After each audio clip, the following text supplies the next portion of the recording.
ప్రస్తుతం ఆంధ్రప్రదేశ్లో సినిమా టిక్కెట్ల ధరల మీద ఒక రచ్చ అయితే నడుస్తోంది. సోషల్ మీడియా వేదికగా కొన్ని హ్యాష్ ట్యాగులు పెట్టి మరీ ట్రెండింగ్ చేస్తున్నారు. దీనికి కారణం ఏంటి అంటే ప్రస్తుతం సౌత్ ఇండియాలో చూసుకుంటే మన తెలుగు రాష్ట్రాలతో పోలిస్తే మిగిలిన చోట ఎక్కడా కూడా ఈ స్థాయిలో భారీ రేట్లు అయితే లేవట. అది కూడా మన తెలుగు రాష్ట్రాల్లో ప్రధానంగా ఆంధ్రప్రదేశ్తో పోలిస్తే తెలంగాణలో భారీగా ఉన్నాయి.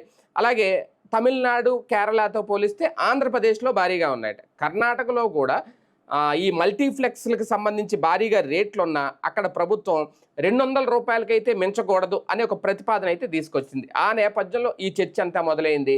ప్రధానంగా ఇందులో జగన్మోహన్ రెడ్డిని టార్గెట్ చేసి కూడా హ్యాష్ ట్యాగులు పెడుతున్నారు.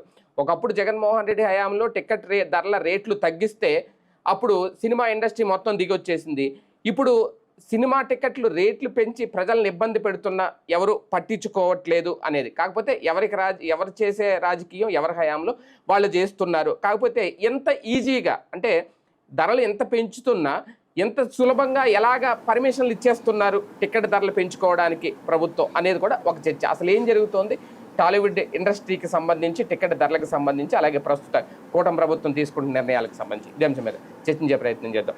సార్, అప్పట్లో కూడా మనం చాలా డిబేట్లు పెట్టాం. అప్పుడు జగన్మోహన్ రెడ్డి గారి హయాంలో తీసుకున్న నిర్ణయాలకు సంబంధించి ధరలు తగ్గించే విషయంలో, అలాగే షోలు బెనిఫిట్ షోలు వేస్తారు కదా దానికి సంబంధించి.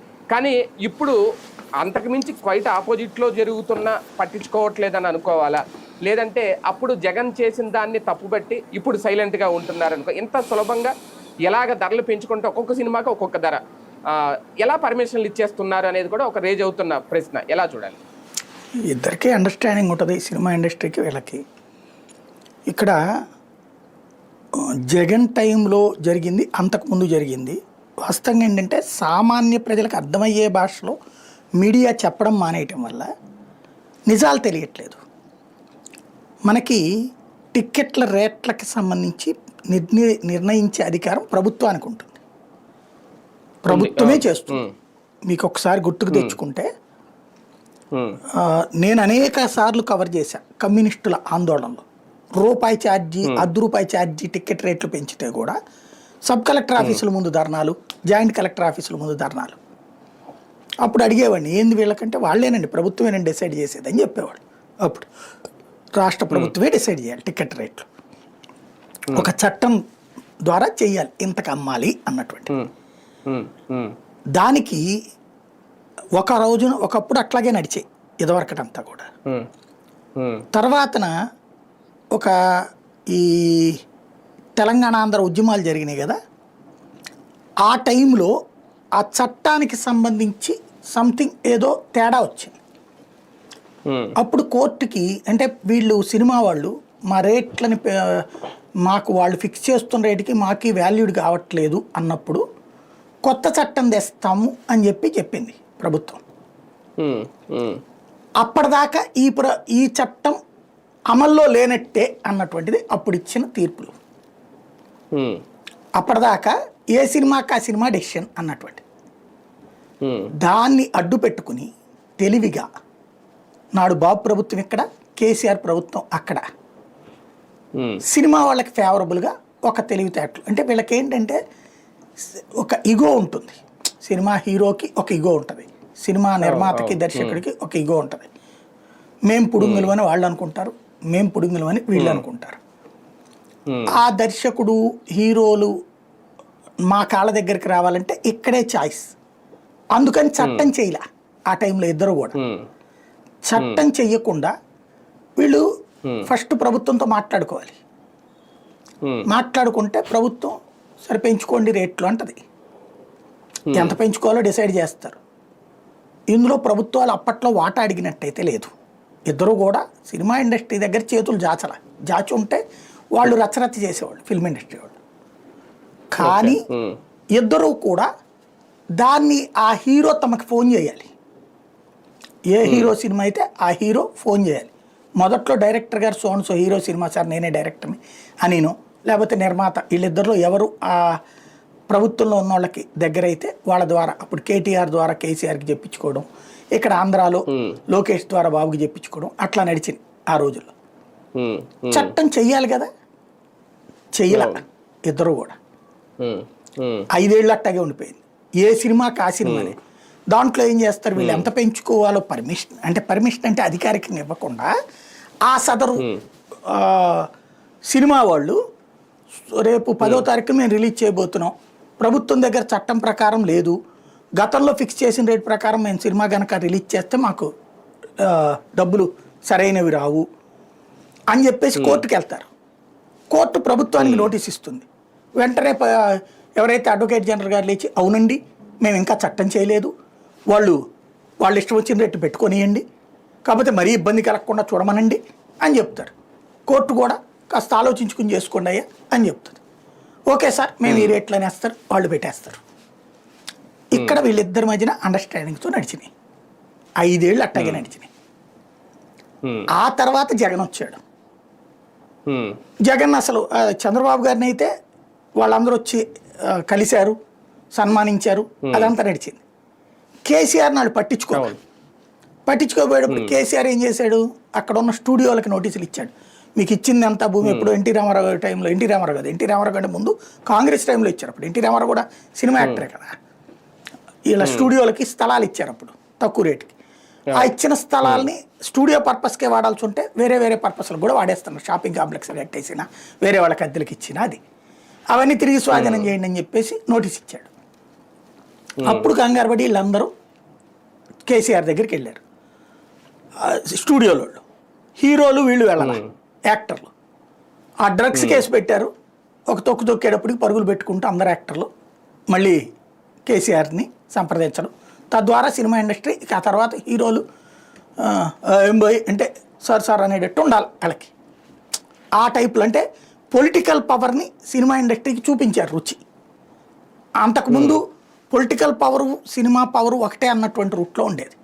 ఆ స్టేజ్ నుంచి పొలిటికల్ పవర్ సినిమా పవర్ కంటే ఎక్కువ అని చూపించే ప్రయత్నం అప్పుడు చేశారు. ఆ తర్వాత జగన్ వచ్చాక ఇక్కడ తన్ని పట్టించుకోవాలి. ఆ టైంలో జగన్ దగ్గరికి వచ్చినప్పుడు ఇష్యూ ఏమొచ్చింది, ఇది ఇట్లా చట్టం లేదండి, పద్దాక ప్రతి ఒక్కడు కోర్టుకు వెళ్తాడు, వాళ్ళు మళ్ళీ మాట్లాడతాడు, ఇదంతా ఏంటి అన్నప్పుడు ఉభయ కుసు లోపల ఒక చిన్న గేమ్ ప్లే చేశాడు. పాత రేట్లు ఎప్పుడో నా చిన్నప్పుడు నేను ఫస్ట్ సినిమాకి వెళ్ళినప్పుడు 30 నేల, అంతకుముందు దాకా ₹10 ఉండేది. నేను వెళ్ళే టైంకి అంటే సింగిల్గా వెళ్ళింది 5వ తరగతిలో అనుకుంటా. మా ఇంటికి గోడకు ఆనుకుని ఉండేది గుడివాడలో శరత్ టాకీస్ అని. మా అమ్మ నాన్నలు అంతకుముందు అమ్మా నాన్నలు 1-2 సినిమాలు తీసుకెళ్లారు, కానీ నన్ను మా చెల్లిని కలిపి మీకు కూడా అలవాటు పడాలా, సొసైటీ అలవాటు చేసుకోవాలి కదా, మీ ఇద్దరు వెళ్ళరండి అని సినిమాకి పంపించారు. అప్పుడు లేడీస్ ఇది సపరేట్గా ఉంటుంది లైను, మగ పిల్లలది సపరేట్గా ఉంటుంది. అయితే చిన్నపిల్లలు అయితే 12 ఏళ్ళ పిల్లలు అయితే కనుక ఆడవాళ్ళ క్యూ లైన్లో వెళ్ళచ్చు, కాబట్టి వెళ్ళి టికెట్ తీసుకునే సిస్టమ్ అనమాట. అట్టా వెళ్ళి మొట్టమొదటిసారి సినిమా చూసింది మేము, డైరెక్ట్గా వెళ్ళి చూసింది నేను మా చెల్లి కలిసి ఆ సినిమా అనమాట. అప్పుడు ఎంత 30 ఫస్ట్ టికెట్, 30 తర్వాత రూపాయి పావలా. నేను డిగ్రీలు చదివే టైంలో కూడా ₹1.5 టికెట్ ఉండేది. అలాంటిది ఇప్పుడు ₹150 మినిమం. సింగిల్ స్క్రీన్ థియేటర్లో కూడా ₹100 మినిమం ఉంటుంది, ₹75-100 తక్కువ. దాన్ని తీసుకెళ్ళి ₹5, ₹10, ₹25 రేంజ్కి తెచ్చేసాడు. చివరికి ఆ టీ కంటే రేటు తక్కువకి తెచ్చేసాడు. ఒక్కసారి షాక్ అవ్వడం అయిపోయింది ఇండస్ట్రీ, పరుగులు పెట్టుకుంటూ వచ్చింది. చివరికి హీరోలందరూ ప్రత్యేక ఫ్లైట్లలో దిగారు. అది ఫిల్మ్ ఇండస్ట్రీ ఈగోని హర్ట్ చేసింది. కానీ పవర్ ఈజ్ పవర్. అది పవన్ కళ్యాణ్కి జగన్ మీద విపరీతమైన ద్వేషం పెంచింది కూడా ఆ ఇష్యూనే. అది పవన్ కళ్యాణ్ సినిమా కోసం అని ఓ ప్రచారం చేశారు, కానీ కాదది. ఆ రోజున ఓవరాల్ సినిమా ఇండస్ట్రీ అసలు ఆంధ్రాని పట్టించుకోదు. ప్లస్ సినిమా ఇండస్ట్రీ ఎప్పుడూ కూడా చంద్రబాబు వ్యతిరేకుల్ని విలన్లుగా చూపెడుతుంటుంది, చంద్రబాబు వ్యతిరేకుల్ని దొంగలుగా చూపెడుతుంటుంది. ఆ క్యాస్ట్ ఈక్వేషన్స్లో కూడా అలాంటి కొన్ని ఇష్యూస్ ఉంటాయి. రెడ్లు అంటే రౌడీల కింద, ఫ్యాక్షనిస్టుల కింద, విలన్ల కింద చూపెట్టడం, కానీ ఇట్లాంటివన్నీ కూడా వాళ్ళకున్న కసి అంతా కూడా అక్కడ నడిచింది వ్యవహారం. కానీ పవన్ కళ్యాణ్ ఒక్కరిని టార్గెట్ చేసి మొత్తం ఇండస్ట్రీ మొత్తం టార్గెట్ చేశారు జగన్ అనే ప్రచారం. అది ఆటోమేటిక్గా వాడుకుంటారు కదా సహజంగా. అంటే ఆయన ఆ ఒక్క సినిమాతో ఆపేస్తే అయిపోయేది, తర్వాత కంటిన్యూ చేయడం టికెట్ ధరలు మిగిలిన అందరికీ చేసినట్టే కదా. బెనిఫిట్ షోలు ఆయన అంతకు ముందు చేశాడు, వకీల్ సాబ్తో ప్రారంభించాల, అంతకుముందు సినిమాలకి చేశాడు, ఆ తర్వాత సినిమాలకి చేశాడు. తర్వాత ఈ ఫిల్మ్ ఇండస్ట్రీ వచ్చిన తర్వాత అప్పుడు రేట్లు మళ్ళీ పెంచుకోవడానికి ఇచ్చాడు పర్మిషన్. అయితే అవును. ఒకటి అడ్మినిస్ట్రేరియల్లో అది ఖచ్చితంగా అందులో పొలిటికల్ ఇంటెన్షన్ కూడా ఉండుంటుంది. పవన్ని ఇబ్బంది పెట్టాలనే ఇంటెన్షన్ కోసమే మిగతా వాళ్ళని కూడా ఇబ్బంది పెట్టి ఉండొచ్చు, నో డౌట్. మనం అలా కాదనడానికి కూడా ఏం లేదు అక్కడ. బట్ అదొక్కటే అన్నాను నేను, ఫిల్మ్ ఇండస్ట్రీని అక్కడ దారికి తేవడం మెయిన్ ఇష్యూ. రెండవది వచ్చేటప్పటికి దాన్ని ఏమంటారు, ఆంధ్ర ఫిల్మ్ ఇండస్ట్రీ ఇంపాక్ట్ని తెచ్చే ప్రయత్నం చేశాడు. ఆ విషయంలో అభినందించాలి అతను. 20% సినిమా ఆంధ్రాలో షూటింగ్ చేస్తే అప్పుడు మాత్రమే టికెట్ రేట్ల పెంపుకు పర్మిషన్ ఇస్తా. 20% షూటింగ్ ఇక్కడ చేయాలి. 100 కోట్ల లేదా 100 కోట్ల పైబడిన సినిమా అయి ఉండాలి.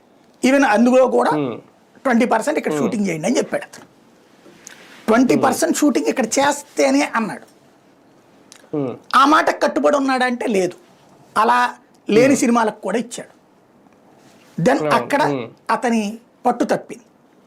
అక్కడ అతని పేరేంటి, పవన్ కళ్యాణ్కి వ్యతిరేకంగానే అన్నటువంటి ఫీలింగ్ బలంగా అవడానికి కారణమైంది. మనం మొట్టమొదటి నేను చెప్పేది ఏంటంటే, సినిమా టికెట్ రేట్ల పెంపు వలన నష్టపోయేటటువంటి వాడు ఎవరయ్యా అంటే అభిమాని. ఆ ప్రేక్షకులందరూ కాదండి, అభిమాని మాత్రమే దోపిడీకి గురవుతాడు. ఫస్ట్ రోజునే సినిమాకి వెళ్ళాలన్న పెచ్చ మీకు నాకు లేదు. నేనైతే ఎప్పుడో కృష్ణా సినిమాలు ఆ రోజుల్లో ఫస్ట్ వెళ్ళాలనేది, కానీ ఆ రోజు డబ్బులు ఉండేది కాదు మనకి. తర్వాత రోజుల్లో ఫస్ట్కి వెళ్ళాలనేటటువంటి ఫీలింగ్ నాకు ఇప్పటికీ లేదు. చాలా సినిమాలు వెళ్ళినా కూడా సినిమా ప్రశాంతంగా కూర్చొని ఫస్ట్ రోజున వెళ్తే ఆ రోజు నాకు గోలలో చూడలేను సరిగ్గా. కాబట్టి కొంచెం రిలాక్స్డ్గానే వెళ్ళాలనుకుంటా. ఈ ఫస్ట్కి వెళ్ళాలి అని చూసుకునేవాడు ఎవడు, అభిమాని. అభిమాని నన్ను దోచుకో బాబు అని అడుగుతున్నాడు హీరోని, నన్ను దోచుకో, ఎక్కువ దోచుకో అని అడుగుతున్నాడు. నువ్వు 1000 రూపాయలు పెట్టబ్బా, ఏందది, మన హీరో గారు కష్టపడుతున్నాడు, సమాజం కోసం ఏదో సేవ చేస్తున్నాడు అంటే వాళ్ళు పాప ఆ టైంలో. ఇప్పుడు మా చిన్నప్పుడు కూడా స్కూళ్ళల్లో గొడవ ఎట్టుండేదంటే, చిరంజీవి అభిమాని వచ్చేసి మా వాడు ఎగ్గిరి కొడితే అవతల పడతారు తెలుసా అంటాడు, మా వాడు రేగల్ ఫైటరా 2 కాళ్ళు ఎత్తిట్ట కొడతాడు తెలుసా అని మేము. ఇదొక పోరాటాలు అక్కడ స్కూళ్ళలో. ఈ ఫైటింగ్ చూసొచ్చి, ఈ పాటలు చూసొచ్చి, మీ వాడికి గూని, మీ వాడికి కుంటి, ఇట్లాంటి తిట్టుకోవడాలు హీరోలు ఇవే వచ్చాయి అప్పుడు. ఆ వయసు అంతే, మనం ఆ వయసులో నుంచి వచ్చిన వాళ్ళమే. కాబట్టి ఆ వయసులో మా హీరో దేవుడు, వాళ్ళ అమ్మా నాన్నల కంటే వీళ్ళ హీరోనే దేవుడు, వాళ్ళ స్కూల్ మాస్టర్ కంటే హీరోనే గురువు గారు. ఆ హీరో గారు సినిమాలో ఏం చేస్తాడో అదే నేను జీవితంలో అనుకుంటారు వీళ్ళు. ఆ హీరోయిన్లు అందరూ వీళ్ళకి వదినలు. మామూలుగా అయితే హీరోయిన్ వీళ్ళకి ఒక అట్రాక్షన్, కానీ వీళ్ళ హీరోతో చేయగానే వాళ్ళు వదినలు అయిపోతారు. హీరో అదొక విచిత్రమైనటువంటి భావజాలం విద్యావంతుల లోకంలో కూడా ఉంటుంటుంది. కాబట్టి అట్లాంటి నన్ను దోచుకొని అడుగుతున్నప్పుడు ఏం ప్రాబ్లం? నన్ను అడిగితే ఇప్పుడు చట్టం ఉంది, జగన్ తీసిన చట్టం ఎవడు రద్దు చేయలే. కోర్టుకు వెళ్ళి అడగచ్చు మనం, కోర్టులో వేశారు కూడా ఎవరు. పాపం కోర్టులో తీరిక లేదు, 100 కేసులు ఉండేటప్పుడు. ప్రజలకు సంబంధించి ఆ దోపిడీకి వాళ్లే గురవుతున్నప్పుడు ఏముందిలే అనే టైంలో నిదానంగా విచారణ జరుగుతుంది. యాక్చువల్గా అయితే కనుక చట్టానికి విరుద్ధంగా రేట్లు పెంచాలంటే ఏదన్నా రియల్ రీజన్ చూపించాలి, అదేం లేదు. ఇంకొకటి బెనిఫిట్ షోస్ అనేది ఒకప్పుడు ఎందుకు ఇచ్చేవాళ్ళంటే అది ఒక గోల్మాలే. బెనిఫిట్ షో ఎట్లా ఉండేదంటే ఓ స్వచ్ఛంద సంస్థకి బెనిఫిట్ చేయడానికి, లేకపోతే వరదల వాళ్ళకి బెనిఫిట్ చేయడానికి. అందుకని టికెట్ రేటు పెంచి ఒరిజినల్ రేటుకు బదులు ఆ పైన డబ్బుల్ని ఇస్తామని. దాన్ని ఏం చేసేవాళ్ళు, ఓ 25 కోట్ల రూపాయలు వచ్చిందంటే 1 కోటి రూపాయలు ఇచ్చేసి బెనిఫిట్ షో ద్వారా ఇచ్చేసి, అదిగో మా వాడు 1 కోటి రూపాయలు ఎన్న నుండి సంపాదించి ఇక్కడ 25 కోట్లకి వేస్తాడనమాట. ఇది నడిచేది. లేదా స్వచ్ఛంద సంస్థకి అని చెప్పి తీసుకుని, అనాథలకి అని చెప్పి తీసుకుని, చివరికి అనాథలకి 10 లక్షల రూపాయలు చేతిలో పెట్టి వీళ్ళు 10 కోట్లకి వేస్తారు. అది బెనిఫిట్ షోకి సంబంధించినటువంటి గేమ్స్ నడిచేది. అది ఇప్పుడు బెనిఫిట్ షో ఏంటి అంటే ఇచ్చేస్తున్నారంతే, ఎవరి బెనిఫిట్ కోసం. కాబట్టి ఇక్కడ ఆ తేడా నడుస్తోంది. ప్రభుత్వాలు సినిమా అభిమానులతో పెట్టుకుంటే ఎలాంటి విధ్వంసం ఎదుర్కొంటాడో జగన్ చూశాడు. అందరు హీరోల అభిమానులు అతనికి దెబ్బేశారు. ఎందుకు? ఆ హీరోలందరూ ఇక్కడికి వచ్చి కూర్చునే పరిస్థితి తెచ్చాడు. ఇక్కడ పవన్ కళ్యాణ్ దాన్ని బాగా వాడాడు, సినిమా ఇండస్ట్రీని కాళ్ళ దగ్గరికి తెస్తాడా అన్నటువంటిది. అది బాగా నెగిటివ్ అయింది. కాబట్టి ఫిల్మ్ ఇండస్ట్రీతో ఒక్క అప్రకటిత ఒప్పందం ఉంది వీళ్ళ మధ్యన. వాళ్ళు అది. వాళ్ళు దక్కినంత దక్కించుకోవడం వచ్చినప్పుడు సినిమాని. ఉమ్, ఎంత చించుకున్నా ఫెయిల్యూర్ సినిమాని హిట్ చేయలేరు, హిట్ సినిమాని ఫెయిల్యూర్ చేయలేరు. అవును. ఎంత చెడగొట్టినా హిట్ సినిమాని ఫెయిల్యూర్ చేయలేరు.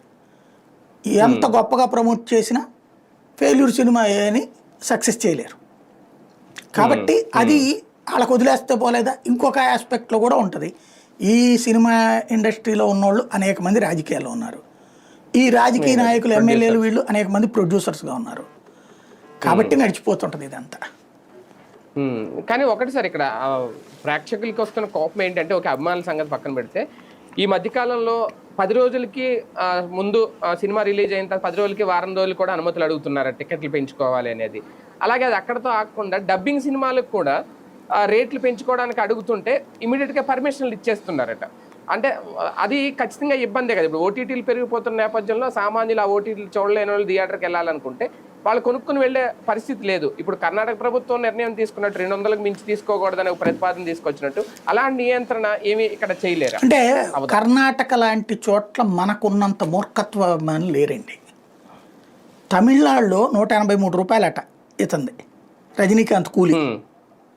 మన దగ్గర 450 రూపాయలు హైదరాబాద్లో. ఆంధ్రలో కూడా దాదాపు 300, 350 ఉన్నట్టుంది.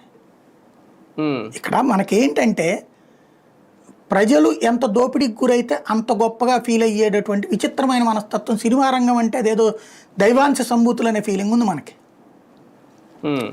అది ఉన్నంతసేపు మనల్ని ఎవరు బాగు చేయలేరు. అంటే వాళ్ళ మీద నియంత్రణ వాళ్ళు యాక్సెప్ట్ చేయలేరా, వీళ్ళ నియంత్రించకూడదని ప్రభుత్వమే అనుకుంటుంది. ఎందుకంటే యాక్షన్ ఒక ప్రయత్నం చేశాడు ఒక అతను, జగన్ అనే అతను ఓడగొట్టారు. అట్లాగే కంట్రోల్ చేసే ప్రయత్నం చేశాడు అక్కడ కేసీఆర్, ఓడగొట్టారు. రేవంత్ కూడా ఇప్పుడు నెగిటివ్ అవ్వాలా. మన పుష్ప ఇష్యూ, నాగార్జున ఇష్యూ తర్వాత మన హీరో తప్పు చేసినా కూడా తప్పు లేదు అనే మనస్తత్వం అభిమానుల్లో ఉంది. అదేమంటే ఎవడు తప్పు చేయలేదు అనే ఫీలింగు. అలాగే నువ్వు ఒక ఆటో నడిపి సంపాదించుకునే డబ్బులు తీసుకెళ్ళి అక్కడ ఇస్తున్నావు. ఈ 1000 రూపాయలు తీసుకెళ్ళి, ఈ 600, 1000 రూపాయలు తీసుకెళ్ళి ఏ పేదవాళ్ళకి ఇస్తే పండగ చేసుకుంటారు. కానీ నా వినోదం రాదు కదా అంటున్నాడు. మా హీరో మంచోడు సొసైటీకి అంటున్నాడు.